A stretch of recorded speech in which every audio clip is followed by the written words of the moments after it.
Our most frequently asked questions about polishing paint. Hi, I'm Ivan. I'm Nick. And this is DIY Detail Podcast. Today we're going to delve into your most frequently asked questions about polishing, and we get a lot of them, and we love your questions. So if you have any questions that we don't answer in this podcast, leave them below. This is the point of the podcast, Ivan, where I want to really tease ahead and tell people to stick around until the end because we have so many great questions we're going to answer. I'm going to fire off a few, but there's a lot. How often do I clean the pad and how to do it? How much pressure should I use when polishing? Do I need to use all 3 pads? How do I know which pad to choose? How often can I polish my paint? If I only had one polisher, which one should I get? And so much more. If any of these scratch your itch, strike your fancy, intrigue you, then please stick around for more, Ivan. All right, this is the one that we came up with first.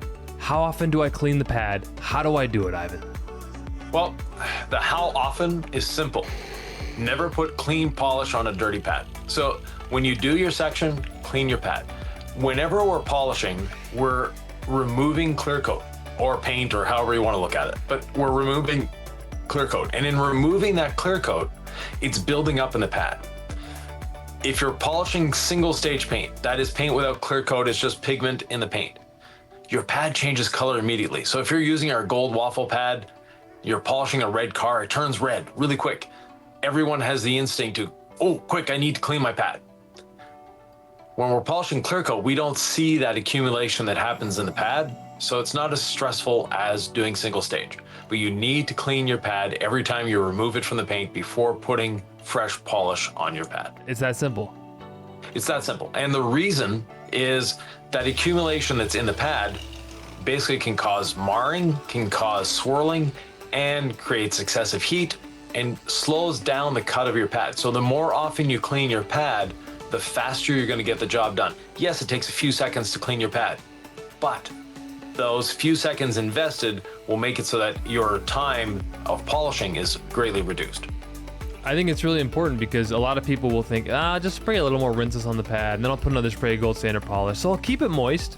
I'm not getting dry here, and I'll save myself the time of having to clean the pad. And you're saying, don't make that sort of shortcut. No, and just let me just happen to have a pad here. So let's see if I can get a close up. So we see all those pores in the pad, right? Yeah. Well, when we're polishing, they fill up, and now they're no longer effective in what they're supposed to be doing. So those pores, when they fill with spent clear coat, or the clear coat we removed, the oxidation we removed, spent polish, they're no longer cutting the way they should be. You can take our red pad just with rinseless wash on it and polish, and it's going to actually do a bit of polishing or our gold pad or our wool pad. Any one of them will actually polish the paint without any compound or polish on them. The pad itself does a bit of the work. So by having a clean pad, it can do more work and be more consistent. Your thing of, I'll spray a bit of rinseless on, then I'll spray a little more polish. Every time you go back to the paint and every time you do that, you're diminishing the cut, you're diminishing the effectiveness of the pad, and you're also increasing the possibility of heat, damaging your pads, and just overall effectiveness is lost when doing that. I guess the question a lot of people are going to have is like, how should I clean my pads? And I know we have the pad washer system. You've taught it a million times. Yeah. But there are other big companies that really recommend using compressed air. And everybody in these conversations, knows that brand, and they know you, and both are very successful companies, respected. So it's like, it can be very confusing. So can you settle the debate once and for all? How should one properly clean the pad? The pad should be cleaned using moisture, should be cleaned using a pad washer, be it the Lake Country pad washer. We have one in the works. There are others on the market. And it's as simple as taking your pad, dunking in a bit of rinseless water or a rinseless solution, squeezing it out, and then spinning it out on your machine. That's all you really need. So you don't need the fancy machine. If you're polishing daily, once a week, then the pad washer is a great investment. Other than that, there are different ways of doing it. We have other videos. We'll link them below on, quick, easy ways of cleaning your pad. There's a lot of different functions. Using compressed air is definitely not the way you want to go. And let me try to get a close up here again. All those little bubbles that we see in the pad, right? Yeah, I can see them on the edge for sure. Oh, Right. now I see them. Yep. Yeah. So all those little bubbles, what is happening is when you're taking compressed air or your pressure washer, I've heard that one as well, it's going in there and it's blowing the little membranes apart that are holding the pad together.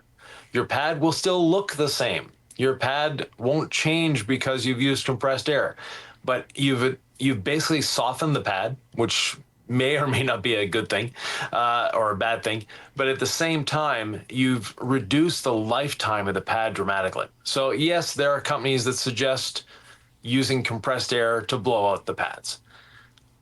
That's a great way for them to sell more pads. And we're not here to try to sell you more stuff. We want you to be effective. We want you to be efficient, and we don't want you detailing to be something that you're investing all your money into. It should be fun. It should be efficient, and it shouldn't be a money sinkhole. So by cleaning your pad, not with compressed air, but with rinseless wash and cleaning it frequently, you can get away with polishing a whole car with just one pad. You never have to take the pad off the machine. That is a big time saver as well for the professional, but also for the hobbyist. You don't have to worry about, oh, I need 10 pads before I start polishing my car. No, you don't need 10, 12, 14 pads like some people recommend. You need one pad. In the spirit of saving folks money, and that's what we've been all about, is one dilution for everything with our rinseless wash. Yeah. 56-1. We're not going to recommend something different for a clay lube or a wheel cleaner or an interior wipe down or windows, right? So we're not asking to use any more product. 15-1 on all clean, right? This is Ivan's truth, is very easy to use, very cost effective, efficient, formulations for the end user. We're trying to move you away from the pad washer actually at this point. We're trying to give you a cheaper solution. We've shown the DIY pad washer where you just need a bucket with some rinseless solution in there, wring it out, and then free spin it in the other bucket. We're working on something now that sort of meets folks in the middle where $160 for that pad washer, it's a lot of money. So in that spirit, I'll leave it there, Ivan.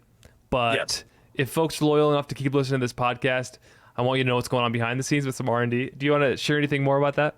No, it's just a simple low-cost solution to make pad washing safe, to make it easy, and to make it so that it's efficient and quick as well. Because the dunk in one bucket, spin out in the other bucket is fine, but that takes a bit of time. And that, now you've got two buckets, or a bowl, or, a pie tray or whatever, or a painter's tray. They all work. They take time, they take space. And we're trying to make it as a one bucket solution so that if you have your bucket on your cart, it's following you around, it's easy, it's close by, and it makes pad washing easy. The other thing that, spinning it out in a bucket, you get some people get overspray just by the way they hold the machine, and it sprays everywhere. We want to try to eliminate that as much as possible as well. So stay tuned for that. All right, next frequently asked question is about pad choice. Do I use all three pads? How do I know which pad to use when polishing paint? Exactly.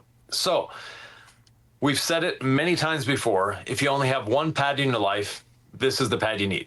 Our gold standard pad. The gold pad will finish great. It will cut. It will do everything you need. As a one-step pad, it's the ultimate. Now, you want to do 2 steps or you want to do 3 steps. 3 steps, as far as I'm concerned, are not necessary in any way, shape, or form. It's just the nature of the beast. 3 steps, 15 years ago with old polish technology and old pad technology was sometimes a necessity. We don't need that anymore. I just happen to have the pads with me here. So we have our wool pad. So the purple wool pad is a cutting pad, but depending on your tool, you can also finish with this. So this can be a one-step pad as well. But that one step is not how can I put it? If your paint is soft, this may leave a bit of marring if you're using a long stroke DA. If you're using a 21 millimeter or a 25 millimeter DA, or even a 15, you might get a bit of marring with this pad. So we want to stay away from that. That's when you need a second step. Now, our red jeweling pad, like this one, excellent pad, but not a lot of cut. So if you're just doing an enhancement, this is the pad you need. If you're doing enhancements and you need a little more cut, then you need this pad.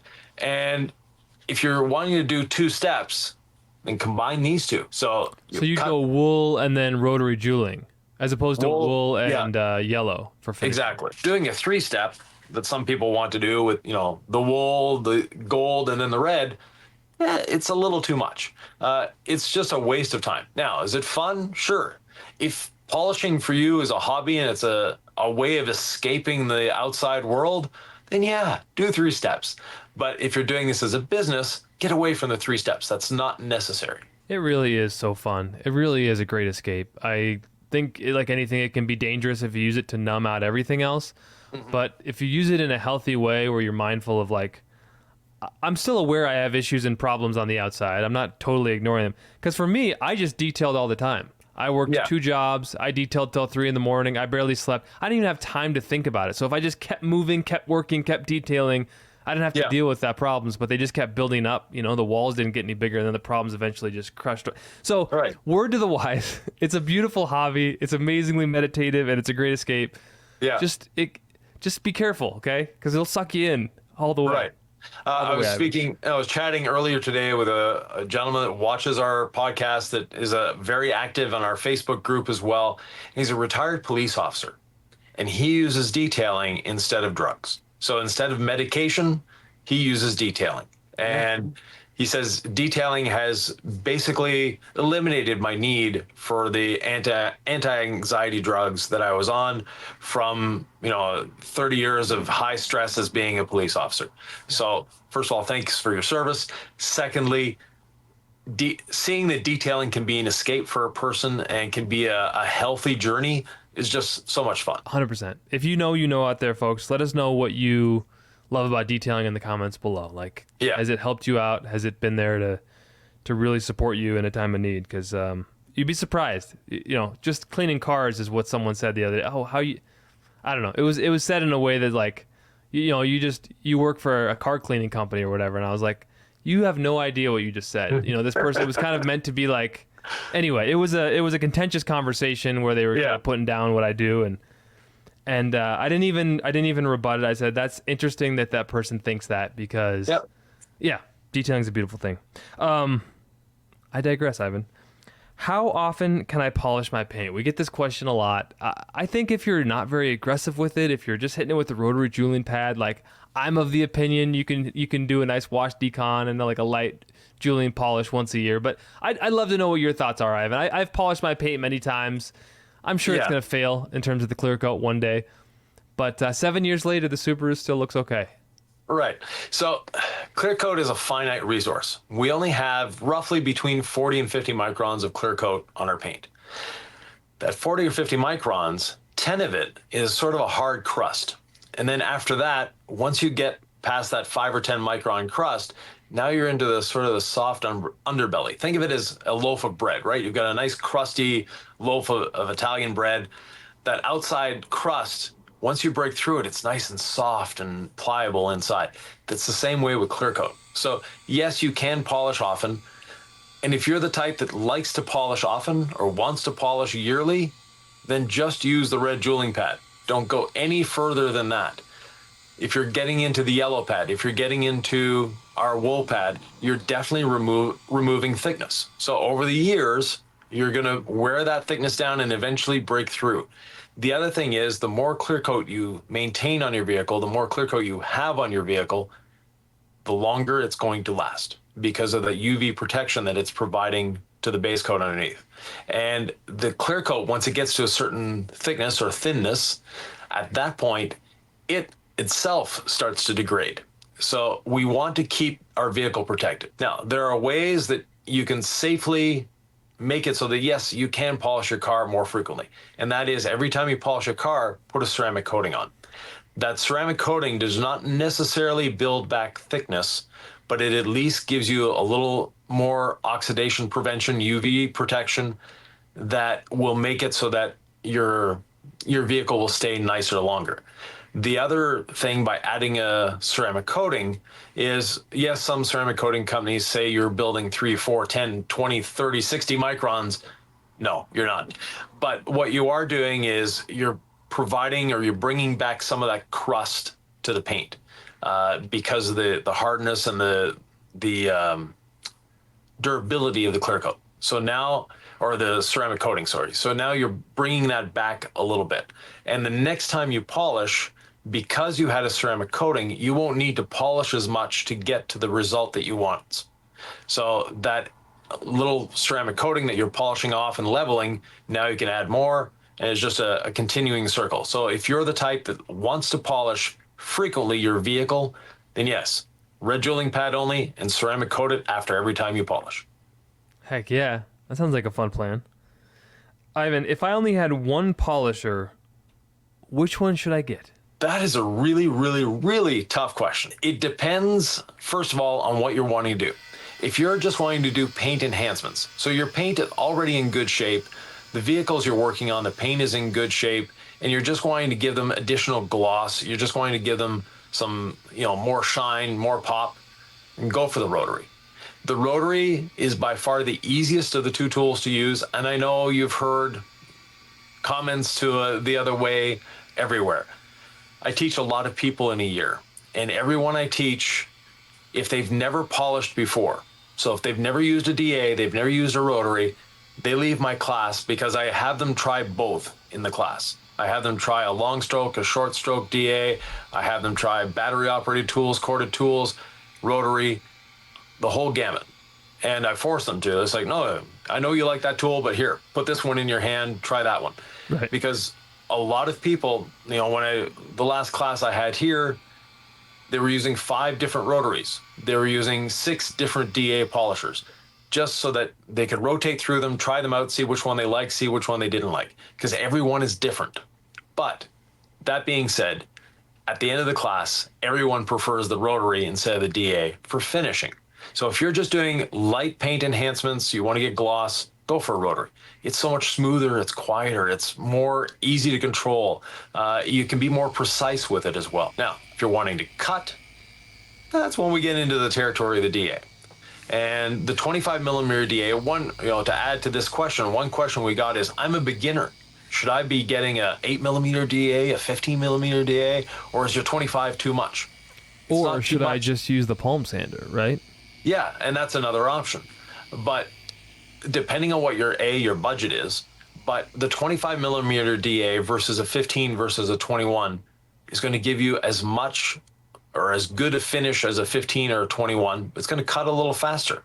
And as far as ease of use, ease of control, whether you're using a 15, a 21, or a 25 millimeter, one is as easy to control as the next. So there's not a big difference there in terms of the feel of the machine, etc.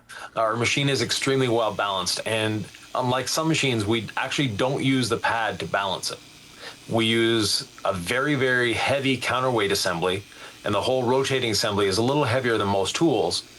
That extra weight means that we're not relying on the pad to balance it, meaning you're going to get more smoothness, you're going to get easier control, and you can use a 5 or 6 inch backing plate, which both come with the machine, on our 25 millimeter machine at all times. I just think of our machines as like super solid, well built, ready to be there and do what we promise they will do for you day in and day out. I mean, like, you had so much input in the design of these machines. These are our designs, right? We're getting them manufactured in China, but these are Ivan LaCroix designed machines.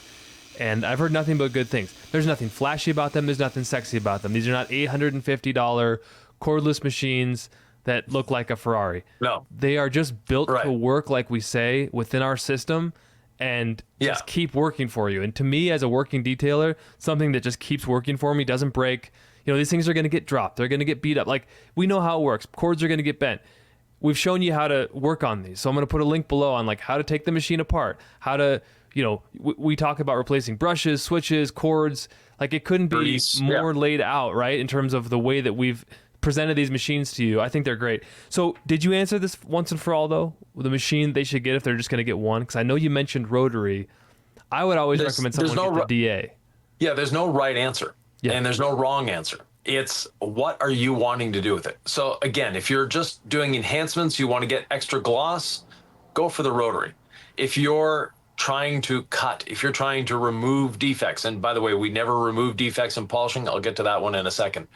But if you're going after a heavy correction, then yeah, get the 25 millimeter DA. And if you have a very, very restrained budget, the little palm sander does a great job for, again, enhancements. You're not going to cut out defects. You're not going to do things like that. But for a paint enhancement, it's a great little tool that's inexpensive, that's accessible to anyone. We've talked about these dual action palm sanders for a long time, Ivan. Do you have a brand now that you can just recommend to someone? Like, we can put an Amazon link down there. Is there a palm sander that you think for the money is the best out there? There is one when we're using the C6 app. So the Adhesion Promoter Polish, there's a 5mm machine that's by a company called Fendo. And yes, we'll put the link down below. It is so smooth and quiet. It's amazing. But it's a 5mm stroke and it's not inexpensive. It's about $150 depending on when it is. So it takes it out of the realm of extremely affordable. Whereas you can buy one at, Harbor Freight, they're often on sale for 15 or 20 bucks. You can go to your local hardware store and pick one up for 30 bucks. So those are things that, what you're using it for is very different. So if you're just getting into polishing, you just want to buy one pad, our polish, and have a little machine that's going to give you a bit of gloss, get our gold pad, this one, a 5-inch, 3mm stroke, little random orbital sander, and you'll get great gloss enhancement on your vehicle. You can add a wool pad like this if you want to get a little additional cut out of that. But in the end, you're still going to get a great result. It might take you a little longer. For the professional, though, that is applying the C6 app every day because they're doing a coating every day, then yeah, investing in the Fendo might be a good thing. App is Adhesion Promoter Polish. I want to get to that in a second, but I don't want to forget about, you mentioned defect removal. And I got a couple questions for you here as it relates to finite clear coat, big oopsies, burning through, never want to do this. It can happen. Yeah. Number one, question is, should I go after every scratch? And then number two, we get asked about this a lot. Do I need a paint gauge? And if so, which one should I get? So I think this has to do with, how aggressive should I get? Philosophies around paint correction. Right. So first of all, paint correction to me is not a term we should be using in our industry. Paint enhancement is so much better. Correction is something that happens in a prison, so it is not necessarily a good thing. And if you look at it that way, then it becomes a little clearer as to why we say you shouldn't go after every scratch. A scratch is a certain depth, and it's even if you have the best paint thickness gauge in the world, you still can't figure out how deep that scratch is until you've eliminated the scratch. And by eliminating the scratch, people think, oh, well, yeah, I'm just polishing and the clear coat is coming from over here, going into the scratch, filling up the scratch, and I'm blending it all together. That is not what is happening. So if your scratch is 20 microns deep, if you've eliminated that scratch, that means you've removed 20 microns of paint or clear coat, meaning that 50 microns is now only 60% of what it used to be. So what we suggest, and what the industry is moving to as well, is what I've always called shiny scratches, which means we have a scratch and the corners of the scratch are very, very sharp. What we want to do is just round them over. And by rounding them over, instead of having a 20 micron deep scratch that now, by eliminating it 100%, you now have a 20 micron depth thing, about the width of this pad, that you have basically taken away all the paint in that area instead of just rounding over the edges of the scratch. And when you round over the edges of the scratch, it becomes a lot less visible to the eye. If you're searching for it, yes, you will find it, but you've preserved the paint as much as possible. And in detailing, we should be aiming more at preservation and protection than we are at perfection. It's a hard sell in this ADHD TikTok world where everything is quick. We want our results now. But I can tell you just from experience now, having my own car for 7 years, the thing that I thought would have been so important to go after 5 years ago, I mean, I got about 10 door dings now and stuff's falling off and the leather's ripping on my interior bolsters. It has nothing to do with whether I use interior ceramic or not. It has everything to do with 170,000 miles later, I used this as an office for years in my other job. And anyway, mobile detailing, I used to carry an air compressor in the back. So it's seen a lot.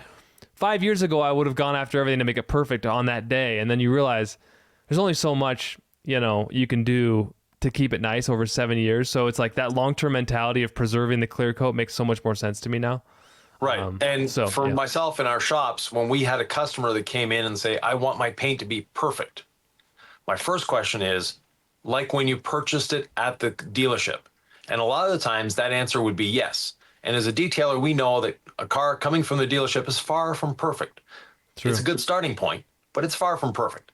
Now, if the customer said, no, no, no, I want my paint to be absolutely perfect. I don't want to see a scratch. I don't want to see a swirl, etc. My next question to them is, what type of trailer are you picking it up on? Because once you've done that to a car, so you've sanded it, you've removed all the orange peel, it's a mirror, it's perfectly flat, everything will show on that vehicle. Every little scratch, every little marring, every little swirl will be magnified and even worse. So if it's a daily driver, you don't want perfect paint. You want super shiny, glossy, easy to clean, easy to maintain paint. But that no orange peel, flat paint is not for daily drivers. So what about a paint gauge? Paint thickness gauge, yeah. So if you're a professional detailer, it's nice to have. It's a great sales tool. And the reason I say it's a great sales tool is you can, in front of your customer, measure the panels, say, oh, this panel's been repainted. We're going to have to be a little extra careful here. This panel is thin. And you can also explain to your customer how thin paint is. And in most paint thickness gauges, there is calibration strips. And those calibration strips, one of them will be around 50 microns, one will be close to 100 microns. Once you have those calibration strips, those are actually the best sales tool. Because you give that to the customer and say, look, this is how thick your whole paint system is. That's primer, base coat, e-coat, clear coat, everything is there. This is how thick it is. And the customer go, oh, that's really thin. Then you show them the 50 micron one, which is, this is how thin or thick your clear coat is. And they go, oh, okay, yeah, now I understand why we're not going after every scratch. So it's a great sales tool. The detailers that are measuring paint as they're going along, doing all the work and keep measuring and measuring and measuring and measuring, you're just wasting your time. And there are paint thickness gauges out there that will give you a report on the car that, you can take a measurement every square foot and it'll give you a sort of a 3D model of the car with a report. That's fun, but it's really not necessary. If we're going after preservation over perfection, if we're polishing to preserve, if we're polishing to give gloss and shine, there's no need for a paint thickness gauge. But I hear that. It's a fun tool to have. I want to round off the edges of this podcast. Yes. Does that make any sense? I don't know. I want to end the podcast with a discussion around app. We get asked about app all the time. Can I use it as just a one-step with the rotary in lieu of actual polishing? Do I use the app on wheels? What speed do I use it on? How many millimeter orbits should my sander be? I mean, like Ivan, the most commonly questions about app, go. Right. So C6 Adhesion Promoter Polish is designed to prepare your paint to receive a coating. It will work with any ceramic coating. With the C6 Professional line, it's mandatory. With other coatings, it's going to enhance the gloss. It's going to make the coating easier to apply, and it's going to make the coating last longer because it bonds better with the paint. Now, one thing that our Adhesion Promoter Polish is it is not a primer polish. There are primer polishes on the market, and they work very, very differently. Primer polishes fill the pores of the paint, giving you a level surface to apply your coating to. But that coating is also adhering to that primer polish. So you better have faith in the technology of your primer polish. What we've done with C6 app, because I like the idea of a primer polish, but I wanted to go in a completely different direction while still going in the same direction. It's a little confusing, but hear me out. The primer polishes fill. What we've done with the C6 app is it actually opens up the pores of the paint. It swells the paint just a little bit, not much, but it swells the paint, opens up the pores, and keeps them locked in that open state. So when you apply your coating, the coating almost seems to self-level, first of all. So it makes your coating application easier. But now your coating is diving in deeper to the clear coat, and it's bonding to the clear coat. It's not bonding to a primer polish. So that is the difference there. Now, I'm a fan of finishing with the rotary. I've been doing it for over 40 years. And if we could have used the rotary and our red jeweling pad, this one, to finish and to use the app, trust me, that is what I would be telling people to use. Unfortunately, we can't. Yeah, why can't we use the rotary to apply app? Okay, so if we take a 6-inch pad or a 5-inch pad on the rotary, we'll use a 5-inch pad as an example. And do we have better contrast with this one or this one? Oh, the red one. Okay.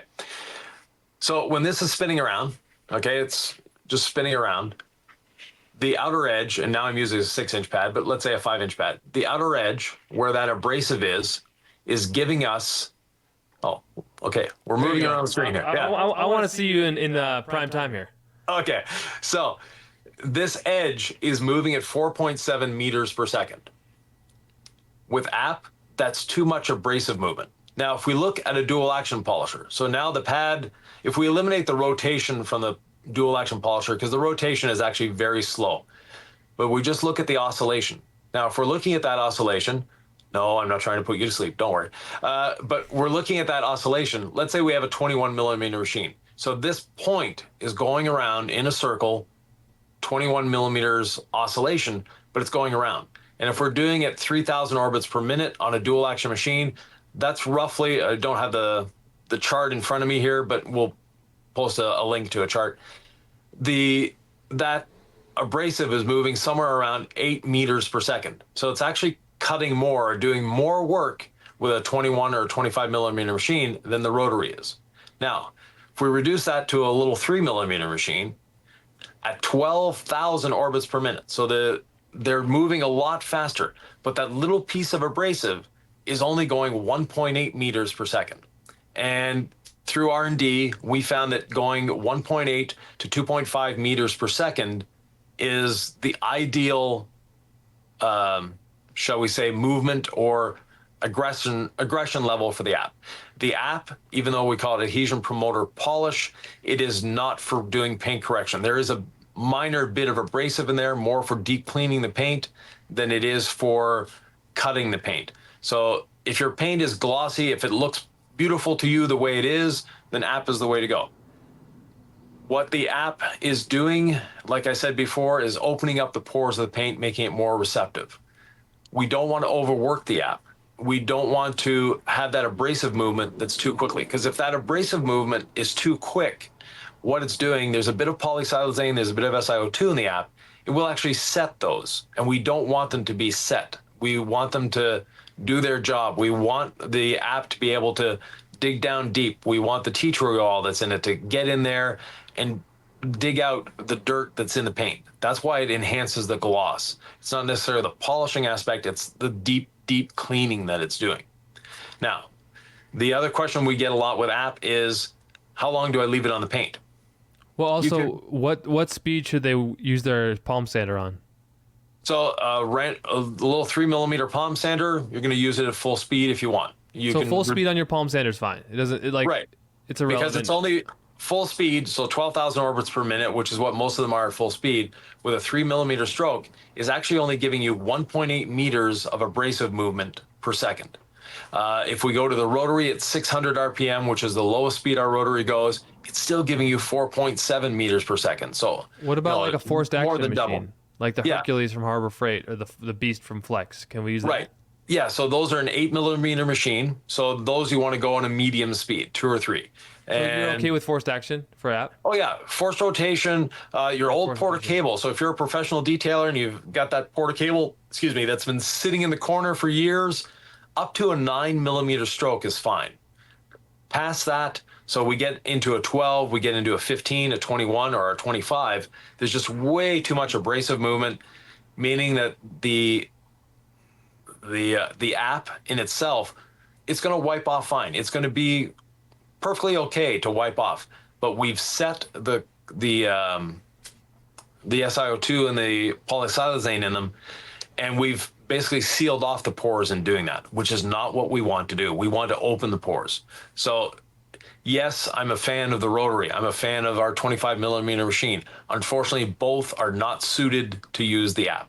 So any DA from 3 millimeters up to 9 millimeters will do the job. The short stroke, the 3 millimeter, you can use it at full speed. I like the Fendo that I mentioned before to use the app. How do we spell that? The Fendo?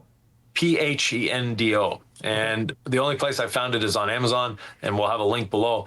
But the Fendo, what it does, it's a 5 millimeter machine, so it's sort of halfway in between. I use it at speed 3. But for the professional user that's doing this on a daily basis, it is as quiet and as smooth as I've ever felt with a dual action machine. So for the professional user, it's great. And it uses a 6-inch pad, so you're covering more surface area faster. You mentioned something about how long you can let it sit on the paint, and I totally interrupted you about 5 minutes ago. Not a problem. Was that where you were going somewhere with that? If folks were listening? Yeah, definitely. So the other primer polishes that are on the market, some of them are extremely time specific, meaning that when you put this on, you have to let it sit on the paint for X amount of time to set up the the content or the polymers that are in it. If you wipe it off too soon, it's not going to work. If you wait too long, it's going to be like concrete to wipe off. With ours, with the C6 app, you can wipe it off as you're polishing, so you can apply it with one hand and wipe it off with the other if you want. Or you can wait 24 hours to wipe it off. It really doesn't matter. And once you've applied it and you've wiped it off, you can apply the coating immediately, or again, you can wait up to 48 hours. It's not going to make a difference. Now, it's very quick to do, and the app replaces your panel prep. So it's not an additional step, it's a different step. So your panel prep step, when you do panel prep correctly, it takes 15, 20 minutes to do a car. With the app, it's going to be 20 to 30 minutes, so not a big difference. But your coating application is going to be easier and faster. So the little bit of extra time you're spending with the app is you're going to win it back with leveling the coating, because the coating almost self-levels. The C6 Hydro Light with app is just phenomenal. Now, one problem we have with the C6 app, and this is one we're going to be addressing shortly, is that you use very, very, very little of it. The bottles are very large for the average enthusiast doing one car. Yeah, they're a 16-ounce bottle. That 16-ounce bottle will do between 30 to 40 vehicles. So if you're a professional user, if you're if you're doing coatings once, twice, 5 times a week, then the app is a great investment because it goes really far. If you're doing your car once and you're using the app, you're going to be selling the rest of it. Now, it lasts a long time. You'll get 2 to 3 years out of a bottle if you store it properly. But at the same time, to use a whole bottle, you at least have to do 25, 30 cars. So a little goes a very long way. And using more app is not better. So like most of the DIY products or C6 line, more is never better. And the app is the same way. How many drops on the pad to start? Just give me the quick math. I feel like this app discussion is longer than most things. I'm like, I know you're doing the technical discussion. I'm just thinking news. So I'm the quick soundbite guy and you're the depth guy. So it's that healthy friction. But just remind folks how many drops on the pad to start, and then how many in subsequent applications when they're doing that. 3 or 4 drops on your pad, and you go until it doesn't leave a residue on the paint. So you could do the hood, maybe the front fenders and the front bumper before you need to add another drop or two. And then from that point on, you just add 1 or 2 drops. And when you start using the app, your pad should look like this. When you're done using the app, your pad should look like this. And no, again, contrary to what I've said for the last 40 years, we don't use a pad washer. We don't clean the pad. We don't blow out the pad. We don't start with a damp pad. Dry pad, the app only, and just keep going. You don't need to clean the pad. It's self-cleaning because it basically is not doing any cutting. So we're not getting clear coat packing of the pad or accumulation, and the pad is just gliding over the paint, doing a great job. Yeah, the whole idea here is you have properly cleaned, decontaminated, polished beforehand, so your paint is clean. You didn't miss the rocker panel and then go down there and then pick up a bunch of dirt. Like you gotta prep this right. When you wipe off the gold standard polish with your rinseless dampened towel, make sure you wipe it off with your dry towel after. Like get this thing clean and pretty spotless before you use the app. And you don't need to clean the red pad at all. Yeah, no. So when you're done applying the app, yes, clean your pad. But before that or during the job, no, you want to use a dry pad. Now, if you have a drop of water that dripped from the mirror, that dripped from a door handle, whatever, molding, then don't worry that 1 or 2 drops of water is not going to affect anything. But you don't want to start with a damp pad with the app. Ivan, these are great FAQs, frequently asked questions, whatever. I think the lesson here for folks is the questions come in, we read the questions, we answer them. They also help us inform our content because we know what you actually are curious about. So keep asking the questions, keep engaging with the videos, because that helps us too. You know, we can all help each other. And know that this is not the end. More questions are going to come. More podcasts answering those questions are going to come. Ivan, we did a video that got a lot of views, top 10 polishing mistakes. Yep. And that was a video that I think, hey, if folks like this one, they're probably going to like that one. The link Exactly. is right here. Thanks a lot.